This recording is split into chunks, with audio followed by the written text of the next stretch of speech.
സുനിൽ ഇപ്പോൾ അവതരിപ്പിച്ച പേപ്പറുമായി ബന്ധപ്പെട്ടിട്ട് കുറച്ചധികം കാര്യങ്ങൾ എനിക്ക് പറയാനുള്ളതിനാൽ ഒരുപക്ഷെ അത് ഈ ഒരു സദസ്സ് അതിന് അത്ര അനുയോജ്യമല്ല എന്ന് ഞാൻ കരുതുന്നു. ഒന്ന് രണ്ട് കാര്യങ്ങൾ നിങ്ങളുമായി പങ്കുവെക്കാമെന്നാണ് ഞാൻ വിചാരിക്കുന്നത്. ഈ പ്രത്യേകിച്ച് 8 മിനിറ്റ് അനുവദിച്ചിട്ടുള്ള ഈ സമയത്ത് ഒന്ന് ആത്മാർത്ഥമായി പറയുകയാണെങ്കിൽ കഴിഞ്ഞ ഒരു 3-4 ദിവസം എന്നെ സംബന്ധിച്ചുള്ള പലതരത്തിലുള്ള രാഷ്ട്രീയമായിട്ടുള്ള ആശയക്കുഴപ്പങ്ങളുടെയും പ്രതിസന്ധികളുടെയും ഒരുപാട് വിചാരങ്ങളുടെയും കാലമായിരുന്നു. അതെന്തുകൊണ്ടെന്നാൽ കഴിഞ്ഞ കുറച്ച് ദിവസമായി പ്രത്യേകിച്ച് മനുഷ്യ സംഗമവുമായി ബന്ധപ്പെട്ടിട്ട് സൈബർ ഇടങ്ങളിലും മറ്റിടങ്ങളിൽ നടന്നിട്ടുള്ള പലതരം ചർച്ചയാണ്. ഒരുപക്ഷെ ആ ചർച്ച മാത്രമല്ല, അതുമായി ബന്ധപ്പെട്ട പലതരം കാര്യങ്ങളായിരിക്കാം ഒരുപക്ഷെ എന്നെപ്പോ ഒരാളെ കുറച്ച് ആശയക്കുഴപ്പത്തിലാക്കിയതെന്ന് ഞാൻ കരുതുന്നു. 2 കാര്യങ്ങൾ ആമുഖമായി പറയേണ്ടതുണ്ടെന്ന് ഞാൻ വിശ്വസിക്കുന്നു. അതിലൊന്ന്, എന്തുകൊണ്ട് ഈ മനുഷ്യ സംഗമത്തിൽ ഞാൻ പങ്കെടുത്തു എന്നുള്ളത്. എല്ലാവിധ അഭിപ്രായ വിയോജിപ്പുകളോടുകൂടിയും പലതരം പ്രശ്നങ്ങൾ ഈ മനുഷ്യ സംഗമത്തിന്റെ ആശയ രൂപത്തിലാണെങ്കിലും അതിന് സംഘാടനത്തിലായാലും ഉള്ളപ്പോൾ തന്നെ ഈ ഒരു മനുഷ്യ സംഗമത്തിൽ പങ്കെടുക്കുക എന്നുള്ളത് എൻ്റെ ഒരു രാഷ്ട്രീയ കർത്തവ്യത്തിൽ പെടുന്ന ഒരു കാര്യമായി ഞാൻ കരുതുന്നു. അതെന്തുകൊണ്ടെന്നാൽ ഫാസിസത്തിനെതിരായിട്ടുള്ള ഏതൊരു ചെറിയ ചുവടിനെയും ഞാൻ അതീവ പ്രതീക്ഷാ നിർഭരമായാണ് കാണുന്നതെന്നുള്ളത് കൊണ്ടാണ്. രണ്ടാമതായി ഞാൻ പറയാൻ ആഗ്രഹിക്കുന്നത്, എന്തുകൊണ്ടാണ് ഈ ഒരു സ്ഥലത്തെ എൻ്റെ നിലയെ ഒരു ദളിത് സ്ത്രീ എന്ന നിലയിൽ, ഒരു ദളിത് ഫെമിനിസ്റ്റ് എന്ന നിലയിൽ എൻ്റെ നിലയെ ഞാൻ എങ്ങനെയാണ് അടയാളപ്പെടുത്തേണ്ടതെന്നുള്ളതായിരുന്നു ഒരു അടുത്തൊരു ചോദ്യം, എന്നെ ആശങ്കപ്പെടുത്തിയ ഒരു ചോദ്യം. ഒന്ന്, ഞാനിപ്പോൾ നടന്നു വരികയായിരുന്നു, എൻ്റെ സുഹൃത്തുക്കളുമായി നടന്നു വരുമ്പോൾ നമ്മുടെ സ്വാഗത പ്രസംഗി അടക്കമുള്ളവർ സ്വത്വത്തിൻ്റെയും ജാതിയുടെയും മതത്തിൻ്റെയും മതിലുകളില്ലാതെ മനുഷ്യനായി കാണുകയും മനുഷ്യർ ഒന്നിക്കുകയും ചെയ്യുന്ന ഒരു നിമിഷത്തെ പറ്റിയിട്ട് ഇങ്ങനെ സംസാരിക്കുന്നുണ്ടായി. ഇത് നല്ല സ്വപ്നമാണ്. ഒരുപക്ഷെ ഇടതുപക്ഷം കേരളത്തിലേക്ക് ആനയിച്ചുകൊണ്ട് വന്ന ഒരു വലിയ സ്വപ്നമാണ് നമ്മളെല്ലാവരും മനുഷ്യനായിട്ട് മാറുക എന്നുള്ളത്. അത് ഞാൻ ഒരിക്കലും വിചാരിക്കില്ല യൂറോപ്യൻ ആധുനികത ഉയർത്തിയ ഒരു മനുഷ്യൻ സങ്കല്പമാണെന്നൊന്നും ഞാൻ അടിച്ചേൽപ്പിക്കുന്നില്ല. മറിച്ച് ഈ മനുഷ്യത്വം എന്ന് പറയുന്ന സംഗതിയെ അങ്ങനെ തൊടാതെ വിഴുങ്ങാൻ കഴിയുമോ എന്നുള്ളൊരു ചോദ്യമാണ് എനിക്കിതിനകത്ത് ഉന്നയിക്കാനുള്ളത്. ഈ മനുഷ്യത്വം എന്ന് പറയുന്നത് ഒരു പ്രത്യേക രീതിയിലെങ്കിലും പലതരത്തിലുള്ള സ്വത്ത് വിഭാഗങ്ങളെയും സാമൂഹികമായിട്ടുള്ളതും എനിക്ക് മുമ്പ് സുനിൽ സൂചിപ്പിച്ചത് മാതിരിയുള്ള ലൈംഗികമായിട്ടുള്ളത് പലതരം സ്വത്വങ്ങളുടെ നിലനിൽപ്പിനെ അത് ബഹിഷ്കരിക്കുന്നുണ്ടോ എന്നുള്ള ചോദ്യം.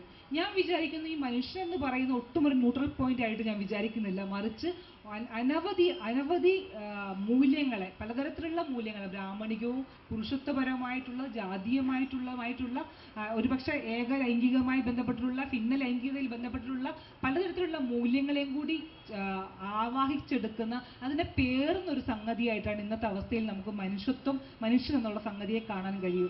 അതിനെയെല്ലാം അത്തരത്തിലുള്ള എല്ലാ വ്യത്യസ്തതകളെയും നമ്മൾ പുറന്തള്ളിക്കൊണ്ടാണോ മനുഷ്യൻ എന്ന് പറയുന്ന ഒരു കാൽപ്പനികതയിൽ എത്തിച്ചേരുന്നു എന്നുള്ളൊരു ആശങ്ക ഇവിടെ പങ്കുവെക്കാതിരിക്കാൻ കഴിയുകയില്ല. രണ്ടാമത്തെ കാര്യം എനിക്ക് പറയാനുള്ള ഒരു സംഗതി, ഒരു ഫാസിസ്റ്റ് വിരുദ്ധ കൂട്ടായ്മയാണ് ഞാൻ അഭിസംബോധന ചെയ്യുന്നതെന്നുള്ളത് എനിക്ക് പൂർണ്ണ ബോധ്യമുണ്ട്. അതിലൊരു സംഗതി, ഈ ഫാസിസം എന്ന് പറഞ്ഞാൽ നമ്മൾ ഒരു ഹിന്ദു മത ഫാസിസത്തിനെതിരെയുള്ള സമരമാണെന്നുള്ളതിനെ പറ്റി അത്തരം ഒരു സംഗതി ഉയർത്തിപ്പിടിക്കണമെന്ന് വിചാരിക്കുന്ന ഒരാൾ തന്നെയാണ്.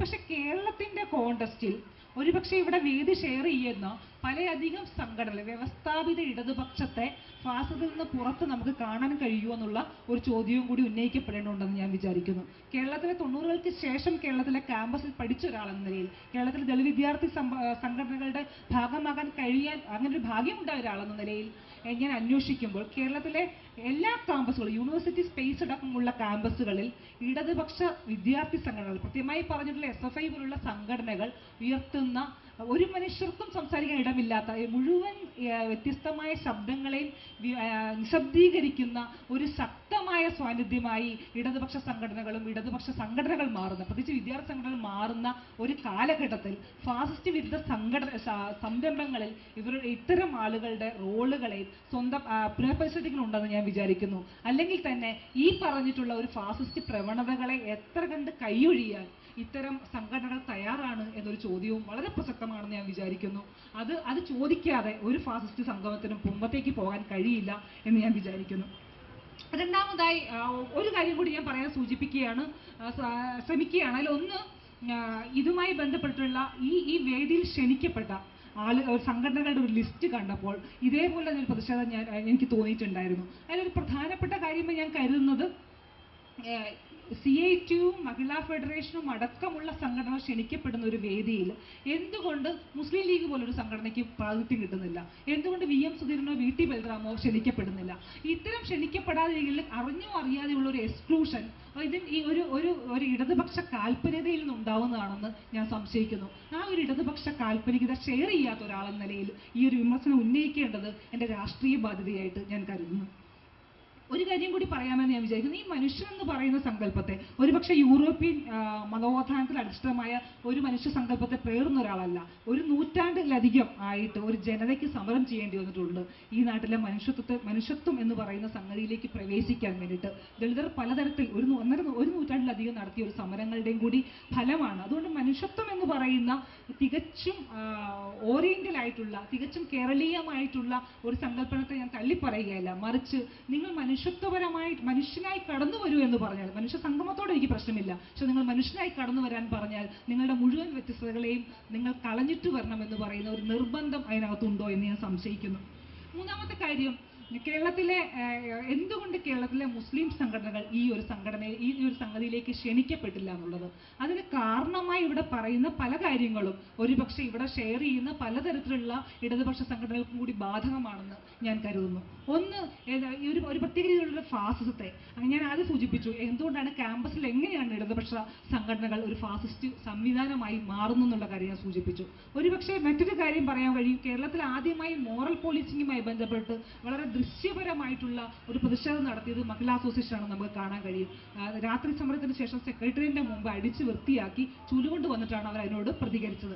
മോറൽ പോലീസിംഗ് എന്ന് പറയുന്ന ഒരു സംഗതി, പ്രത്യേകിച്ച് ഒരു ഫാസിസ്റ്റ് സ്വഭാവമുള്ള മോറൽ പോലീസിംഗ് എന്ന് പറയുന്ന സംഗതിയെ പിൻപറ്റുന്നതിൽ ഇടതുപക്ഷം പുറകിലല്ല എന്ന് നമുക്ക് കാണാൻ കഴിയും. അതുകൊണ്ട് ഫാസിസ്റ്റ് വിരുദ്ധ ചേരിയിൽ ഒരു പ്രധാനപ്പെട്ട ഒരു ഇടതുപക്ഷ ബദലാണ് ഉണ്ടാവുക എന്ന് ഞാൻ വിചാരിക്കുന്നില്ല. മറിച്ച് ഫാസിസ്റ്റ് വിരുദ്ധ ചേരിയിൽ നവസാമൂഹ്യ പ്രസ്ഥാനങ്ങളുടെ, ദളിതരുടെയും ആദിവാസികളുടെയും ഇതര ന്യൂനപക്ഷങ്ങളുടെയും മുൻകൈയിലുള്ള, ലൈംഗിക ന്യൂനപക്ഷങ്ങളുടെയും മുൻകൈയിലുള്ള ഇതര സാമൂഹ്യ നവോത്ഥാന പ്രസ്ഥാനങ്ങൾക്കാണ് ഒരുപക്ഷെ വലിയ പങ്ക് വഹിക്കാൻ കഴിയുക എന്ന് ഞാൻ വിചാരിക്കുന്നു. ഇടതുപക്ഷത്തെ തള്ളിപ്പറയുകയല്ല, മറിച്ച് ഇടതുപക്ഷത്തെ പുനർനിർമ്മിച്ചുകൊണ്ടും പുനഃപരിശോധിച്ചുകൊണ്ടും അവർ മാറിക്കൊണ്ടുമായിരിക്കും ഒരുപക്ഷെ ഇടതുപക്ഷത്തിന് ഈ ഒരു സംഗതിയിലേക്ക് കക്ഷി ചേരാൻ കഴിയുള്ളൂ എന്ന് ഞാൻ വിചാരിക്കുന്നു. ഫാസിസത്തിനെതിരെയുള്ള സമരത്തോടൊപ്പം തന്നെ വളരെ പ്രധാനമാണ് നിങ്ങൾ ആരാണ് നിങ്ങളുടെ സഖ്യകക്ഷികൾ എന്നുള്ള ചോദ്യവും എന്ന് ഞാൻ കരുതുന്നു.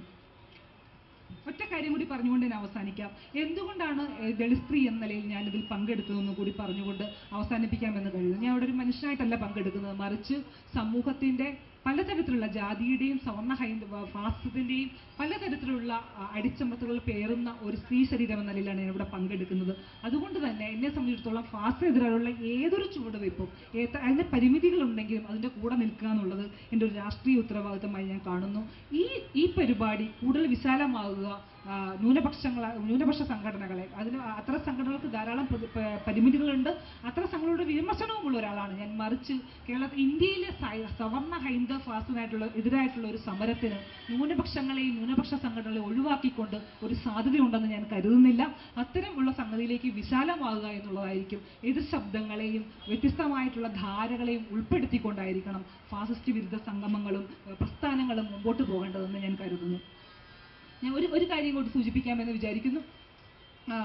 ഒന്ന്, ഞാൻ ഈ ആദ്യം പറഞ്ഞ പോലെ ഒരു സംഗതിയാണ്. ഒന്ന്, പലതരത്തിലുള്ള സംഘടനകളെ റെപ്രസെന്റ് ചെയ്യാൻ വേണ്ടിയുള്ള ബോധപൂർവമായ ശ്രമം ഇവിടെ നടക്കുന്നുണ്ട്. അതിൽ ആ കാര്യത്തിൽ സംഘാടകരുടെ പ്രത്യേക തരത്തിലുള്ള അഭിനന്ദനം അർഹിക്കുന്നുണ്ട്. അതോടൊപ്പം തന്നെ പലതരത്തിലുള്ള, ഞാൻ പറയുന്നത് ജാതീയമായിട്ടുള്ള സംഘടനകളാകാം. ഒരുപക്ഷെ മതത്തെ ഒരു കുറ്റകൃത്യമായി നമ്മൾ കാണേണ്ടതുണ്ടോ, മതവിശ്വാസത്തെ ഒരു കുറ്റകൃത്യമായി നമ്മൾ കാണേണ്ടതുണ്ടോ എന്നുള്ള ചോദ്യമുണ്ട്.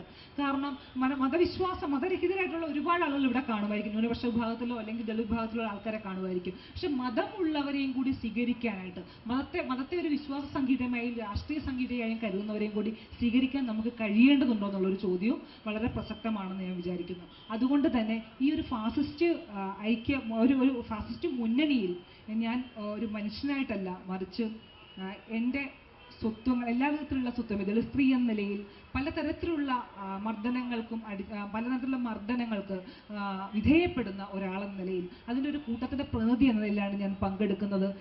ഐക്യപ്പെടുക എന്ന് പറയുന്നത് വ്യത്യസ്തതകളോടുകൂടി ആയിരിക്കണം, നമ്മുടെ കൂടെ നിൽക്കുന്നവരോടുകൂടിയല്ല, വ്യത്യസ്തകളോടുകൂടി ഐക്യപ്പെടാനും വ്യത്യസ്തകളുടെ ഒരു സഹവർത്തിത്വം ഉണ്ടാക്കിയെടുക്കുവാനും നമുക്ക് കഴിയേണ്ടതുണ്ട്. ആ സഹവർത്തിത്വത്തിലേക്കുള്ള ഭാഷയും അതിലേക്കുള്ള വഴിയും ഒട്ടും എളുപ്പമുള്ളതല്ല, മറിച്ച് അത് വളരെ വളരെ വളരെ ദുഷ്കരമാണ്. പക്ഷേ നിരന്തരമായിട്ടുള്ള വർത്തമാനങ്ങളിലൂടെയും നിരന്തരമായ പരീക്ഷണങ്ങളിലൂടെയും ആയിരിക്കും ഒരുപക്ഷെ ആളുകൾക്കിടയിലുള്ള അഭിപ്രായ വ്യത്യാസങ്ങളെയും ധാരണകളെയും മാറ്റാൻ കഴിയുക എന്ന് ഞാൻ വിചാരിക്കുന്നു. അത്തരം ഒരു തുറന്ന ജനാധിപത്യ ഇടമായി ഈ ഫാസിസ്റ്റ് വിരുദ്ധ സംഗമം മാറുമെന്ന് പ്രതീക്ഷിച്ചുകൊണ്ട് ഞാൻ എൻ്റെ വാക്കുകൾ അവസാനിപ്പിക്കുന്നു. സന്തോഷം.